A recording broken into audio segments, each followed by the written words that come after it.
So today I am going to be making Albondigas soup. I have been making Albondigas soup since I was a young girl. I love making Mexican food. I'm not Mexican, but I grew up in Southern California, and Southern California Mexican food is kind of part of the culture there. So a lot of us, grew up making enchiladas and tamales at Christmas, and I had a lot of friends that were Hispanic and who taught me to cook. Their moms taught me to cook Mexican food, and Abundigas soup was always my favorite soup, and it means meatball soup, and it's in a beef broth, and I just love it, and it's very hearty. I haven't changed the recipe since I was like 15 years old. And I've just kind of taken mothers that have taught me to cook Mexican over the years, their recipes, and kind of made my own over the years. And I love making it in the wintertime. This is some of the ingredients that are in it. Of course, we have ground beef. You could use a chicken or turkey if you were trying to, not eat red meat. But to be honest with you, it really doesn't, it's just not the same.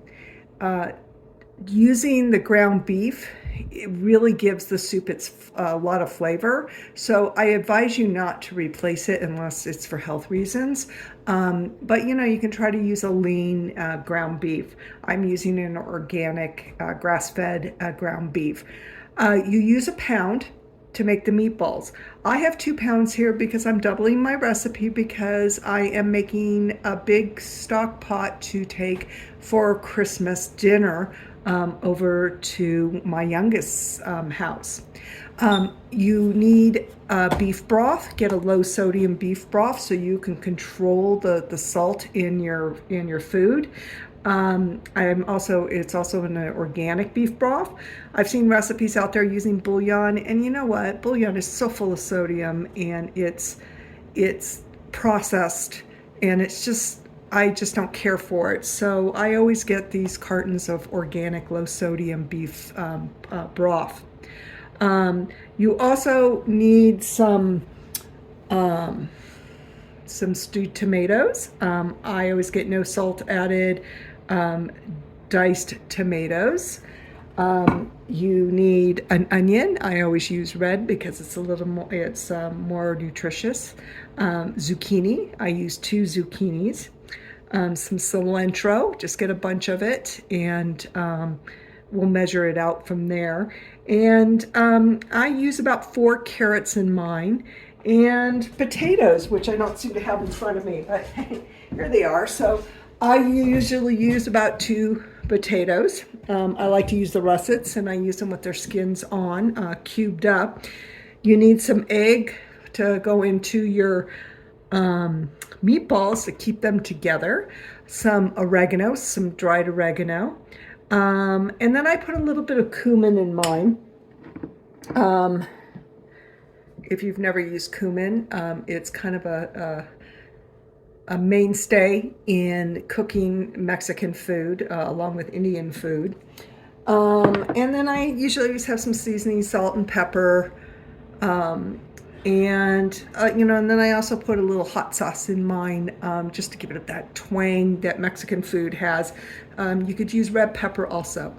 Sometimes I put sweet red pepper in mine, or any kind of sweet pepper like a green pepper or yellow pepper, but this time around I'm not, just for the simple reason Mr. Martini's not thrilled with sweet pepper. So, and then rice. You put rice, goes inside the meatballs. Make sure that you always rinse your rice before you use it in any way, shape, or form, because if you're not aware of it, rice has a lot of arsenic in it. And the arsenic comes from the ground, from the dirt. And so depending on where the rice is grown is how high the concentration of arsenic would be in the rice. Arsenic is usually very prevalent in the southern rices, southern United States. And so a lot of times it's good to eat the California rice because there's less arsenic in the soil. But no matter where it comes from, always rinse it. And whether it's brown or white rice, make sure that you rinse it.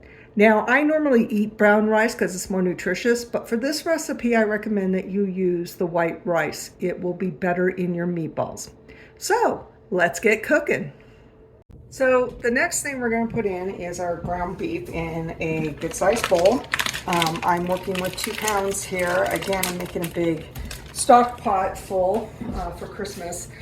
But I do recommend that you make 2 pounds when you're just making the regular soup because the meatballs are so good. And if you have 2 pounds of ground beef, worth of meatballs, then you're assured that you're going to have meatballs all through your leftovers. So next thing we're going to add is some rice. So I am going to put in 1/4 of a cup. So here's 1/4 of a cup of the rinsed rice. Next thing we put in is 1 egg to help hold everything together. Next, I'm putting in a teaspoon of oregano, dried oregano, and I'm breaking it up with my fingers to open up its aroma, or you can use mortar and pestle to do the same thing. Next, I'm putting in about 1/8 of a teaspoon of ground pepper. I like sprinkling a little bit of the cumin in just to give it that little bit of the Mexican flavor. So I'm just gonna put in like a couple of dashes of it so it doesn't overpower the meat. I'm putting in 1 tablespoon of seasoning salt, or you can use regular salt. Next, I'm gonna put in a tablespoon of finely chopped cilantro. If you're not a fan of cilantro, and which there's a lot of people out there that aren't, they just don't like the flavor of it. They think it tastes like soap, but I'm sorry, I love cilantro, and I think Mexican food is missing a lot if you don't use it in it. But you want to finely chop this. If you wanted to replace it for maybe some dried parsley, you probably could do that and it would give somewhat of a flavor. Next, I put in a tablespoon of finely chopped onion. I use red onion. You can use whatever onion you want, but I prefer red onion in my cooking. It's higher in antioxidants. Just make sure that they're finely chopped, then they don't fall out of the meatballs so much. So as you can see, I like my meatballs very flavorful. You'll find other Albondigas Soup recipes where they don't put all these ingredients in like I do, such as the cilantro and the onions. You normally see it with the oregano, the salt and pepper, the egg, of course, and I've even seen recipes without the rice. But authentically, it's usually cooked with the oregano, the rice, and the egg, and some seasoning in it. But I just find my meatballs are so much more moist and flavorful by putting these other ingredients in that I've come up with over the years. Plus, this is the way I was taught. So the next thing we're going to do is that we're going to mix this up thoroughly with our fingers, and then we're going to make meatballs out of it. Now you could use a melon's, scoop to make your meatballs if it was, it makes at least a 1-inch meatball. But I like my meatballs to have a good size, and so I usually do mine about 1.5 inches. And also, if you look at this egg, do you see how beautiful that egg yolk looks, how orange looking it is? These are organic, range-free eggs, and they just have so much, they just are beautiful, the color they have in the yolk. So let's go ahead, and I always just kind of mix up my egg a bit, and you just mix it up with your fingers and make sure that it's just thoroughly mixed.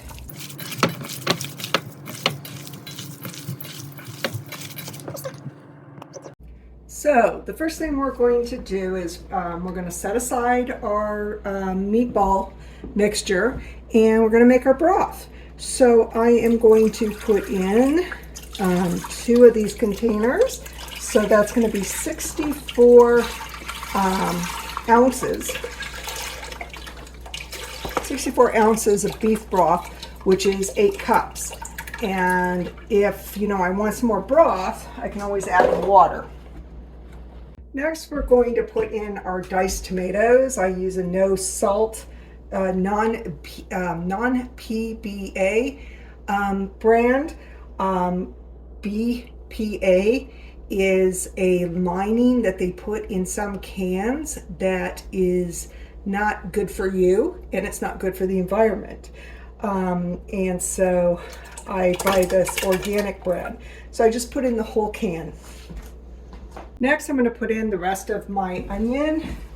So I used some in my ground beef, and the rest I'm putting in to my soup. So I chop it up, just bite-sized pieces. You don't usually in Albondigas soup, you don't want it chopped up too finely, but it's, whatever you would like, prefer. I do it into like bite-sized pieces. Next, I'm going to put in my 4 carrots, and I have chopped them up, and I like to chop mine diagonally. It's kind of a traditional way of doing it in this soup. And so I have 4 large carrots. Now, you can use more carrots if you want, if you just want more vegetables in your soup. But try not to use those little carrots. They're, they look like fingers that we give to our kids to get them to eat carrots. Those are actually kind of the bottom of the barrel carrots. And they're the carrots that they really can't sell, and they make them into those little finger-looking carrots.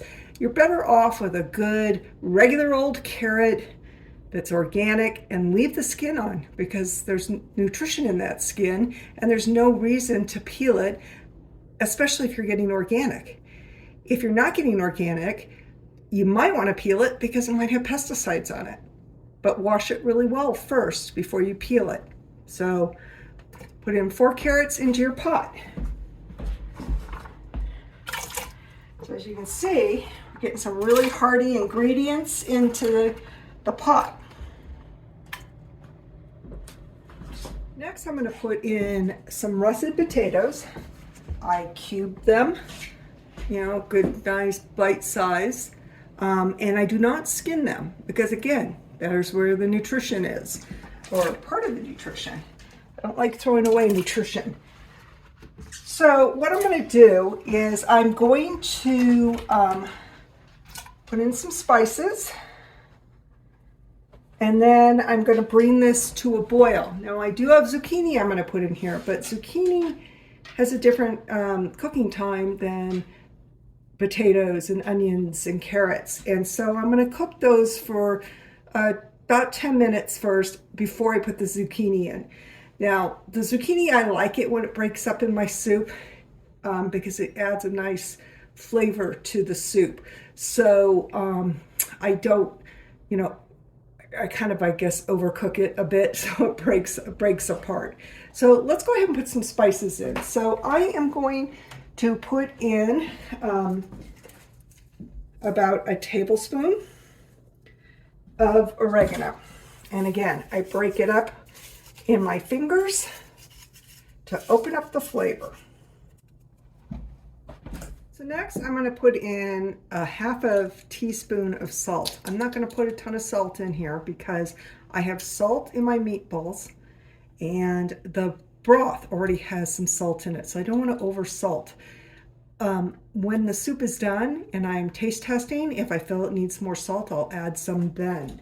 And then I'm going to put about 1/8 of a teaspoon of black pepper. I'm also going to add about 1/4 of a teaspoon for now of the cumin. You also want to put in at least 1 clove of minced garlic. You can put in 2 if you love garlic. I have some of the jarred garlic that I'm trying to use up, so I'm going to use a tablespoon of it. But I normally prefer using fresh minced garlic if I find that I don't like the flavor of this, I'll put in some regular garlic. But if you like using jarred, you could. The flavor's just not the same as regular as far as I'm concerned. So we're going to bring this to a boil, and then we're going to turn it down and let it simmer for about 10 minutes. So I let this cook. I brought it to a boil, and I let it cook for about 10 minutes. I am reducing the heat so I can put the rest of the ingredients in. So next I'm putting in about a half a cup of chopped cilantro. And remember, I also have some cilantro finely chopped in my meatballs. I cut up the zucchini. I half them into half pieces, and I also cut them on a diagonal, which is the traditional way for Albondigas soup. So really look at this, the nutrients that are in this soup. I mean, look at all these great vegetables. It's just such a hearty, flavorful soup. So now if your vegetables, are covered by water, by liquid, you can add some water or even some more beef broth if you want. We're going to be covering this up, so we're not going to lose a lot of our liquid. So the next thing we're going to do is add our meatballs. Now you want your hands to be wet, and then the ground beef won't stick to your hands as much. And so I'm going to make about, make my meatballs about this size. So this is about a 1-inch meatball. And so the bigger you make them, then they don't cook as much. And so, everybody wants the meatballs. I mean, you can do what you want, but I usually make them about 1 inch. You have to be careful because you've got rice in here too, and you want your rice to cook and get soft. And so if you make your meatballs too big, that's going to be a harder process to happen. So you just keep wetting your hands as your hands dry, and you'll just find that they won't stick to your hands as much by getting your hands wet, and will also make your meatballs smoother. So I'm going to do this entire bowl of ground beef and just keep putting these in. All right, so as you can see, I have quite a few meatballs out of those 2 pounds. So one thing about this soup, you run out of meatballs, and so I always use the 2 pounds. So look at all this wonderful nutrition in here. So we are making sure that all our meatballs are down under the liquid. We're going to bring this to a boil. Then we're going to reduce our heat and let it simmer covered for 40 minutes. So do lift the lid occasionally. Stir around the meatballs. Don't be rigorous because you'll break your meatballs apart. But you want to make sure that your meatballs are getting evenly cooked. So stirring them around, helps with that, and also stirs around the flavor. Just make sure you put the lid back on, because otherwise you're going to lose your broth. And you want your rice to cook, and this helps with the steaming of the rice. So our 40 minutes is up, and basically what I do is I start putting the hotness into the soup. So what I mean is spices. So I like using Cajun spice. So what I do is I put in about a teaspoon to start with of a Cajun spice that I always like to use. And because it's got some red pepper in it, and it gives it some of that spiciness that's good in the soup. Then I put in just a little bit of hot sauce, and I don't make my soup too spicy hot because not everybody in my family likes it too hot. And I put that on the table so they can make it as spicy hot as they want. So I stir that up, and then I serve myself just a little bowl with one meatball to make sure that the vegetables and that the meatballs are all cooked. So, just grab myself a meatball. And I like to make sure the potatoes and the carrots are cooked because those are the ones that take the longest. And then I also want to try my broth. I want to make sure my broth has got enough salt in it. Now, I serve mine with, I put out some corn chips. And you can break up corn chips in it if you'd like kind of a tortilla soup. Remember, these have salt on them too, so it can make your soup a little more salty. I also sometimes like to crumble up some Mexican-style cheese, and that's also good. And even some sour cream would be good on it. Okay, so I made myself a little bowl, and first thing I'm going to do is I'm going to make sure that it's cooked all the way through and that the rice is cooked. If the rice is not cooked, then I just kind of leave it in the pot with the lid on and keep it on the warm burner and just let it sit there for a little bit. And a lot of times that cooks up the rice, but usually 40 minutes is just enough. So, Albondigas soup. So I've decided I am going to add some more of the Cajun spice and a little more of the hot sauce. And I'm also going to add about a half a teaspoon of some more salt. So I just always wait till the last minute just to kind of taste the flavor, see if there's a little more spices that I want to put in. And I just kind of keep putting it in that little bowl until, and let it cool down and taste it a little bit, and see what more I want on it. I think I might put even a little more of the cumin in it too. So you have to be careful. Cumin kind of bunches up, and you can end up putting in more than you want to because then it all of a sudden comes out. So I am going to let this cool down a little bit here and sit before I serve it. This is a wonderful leftover type soup.